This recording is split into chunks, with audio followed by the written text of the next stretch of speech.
Hello, this is HK Slop again. So today we can see in front of us two Revox cassette decks. The bottom one is a larger one and it's model H1. The top one is a B710 Mark II. The difference between Mark II and Mark I, I think there's a Dolby C type noise reduction system. The rest are same. So the bottom one is H1. H1 was made in 1990. The top one was built in 1982. So the size are similar. The bottom one is larger with 19 inches width. The older one on top is 18 inches width. Weight are almost the same, 22 pounds each. So you can see there's a LED light on top, both. So whenever there's mains, there'll be LED light on. So to tell that the power is ready, so we can power on it. The operation wise is, in my opinion, the older one, I mean the one on top is much better.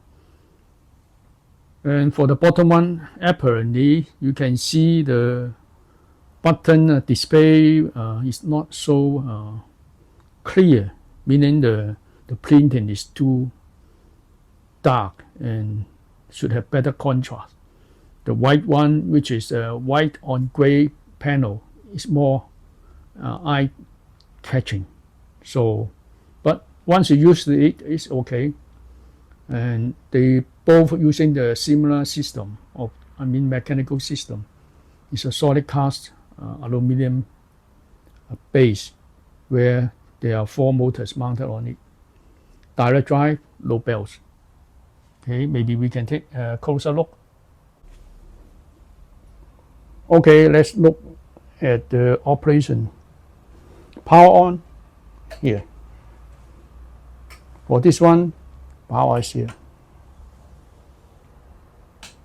For the display, I think the top one is more easy for me to use. This one, all the control panels on here. For this one, is here. For the signal display, it's here and here. So basically, the operation is similar. There's a plastic cover. This is very expensive one. They cannot interchange. Okay. For the operation of this one, you can have mechanical memory switches for record and play. You can select the tape here or auto. Whereas the bottom one is auto select. No need to select manually. But sometimes I like this one because sometimes purposely I can use different bias on the different tapes. You know? So it's more fun using this type of control, which is more on my side. This one is more on the machine side. They design for you. So whatever, if you like, it's okay. The loading and unloading system is similar. With exception, there's a red LED here. I think visible light to detect. This one using infrared. You cannot see.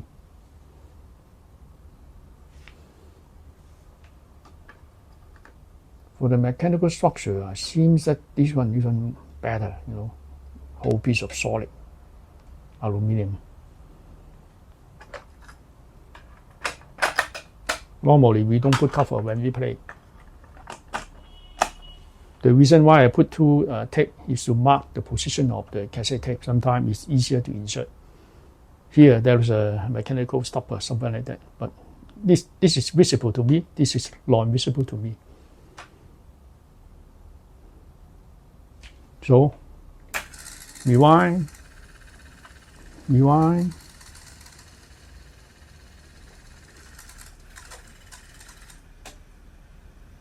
forward,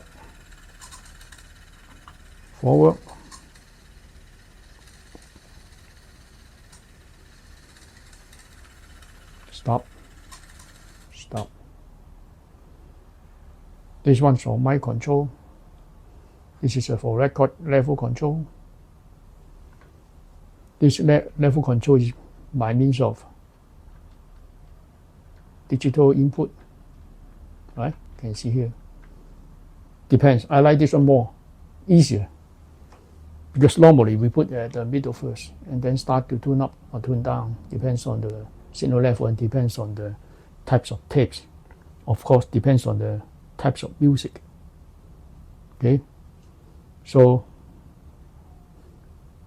which one is better? It's hard to say. For collection, I think this one is better. For ease of use, I think this one is actually same. And for the aesthetic value or look, I think this one is better. Looks like the old wheel-to-wheel configuration. The old, looks like a traditional Revox look. This is too modern. For the sound, I think this one is more warm. This is more go to higher resolution. And bandwidth, I think this one is wider. This one little bit narrower. But for the analog taste, I think this one better. So it depends on what types of music. For classical, I think this one okay. For certain light music or vocal, I use this one. So whatever, depends on your choice. And there's another one, but I cannot find it. The B710 from Revox. If I can get 3 of them, then it would be better. And also a friend of mine has a Studer B710 Mark II. They have a balanced output. Actually, inside same. There's also an argument between balance and RCA.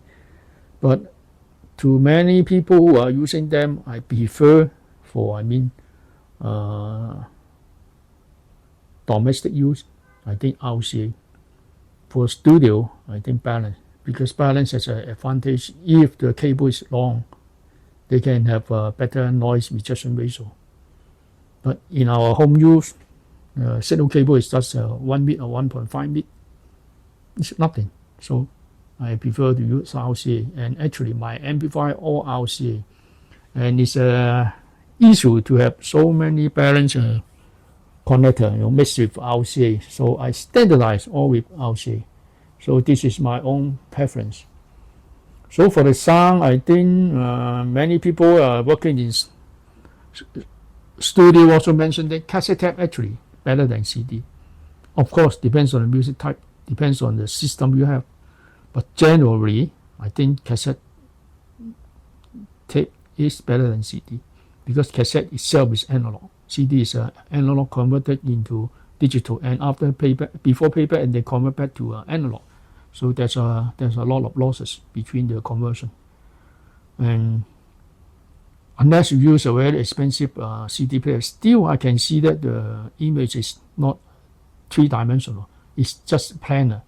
For cassette, it's more I can say have depth, front and back. I think the sound is more natural. That's my own feeling and own preference. So don't argue on that. If you like CD, go ahead. If you like cassette, go ahead. This is for your own enjoyment, for your own fun. So I have a 16 cassette deck, so I think I'm still collecting some of the good ones, especially the Nakamichi 1000 ZXL Limited Gold. Somebody want to sell to me US dollar 50K. I said, come on, too expensive for me. No, not for some people, they have money. So that's all for today, more or less. So see you in the next video. Thank you.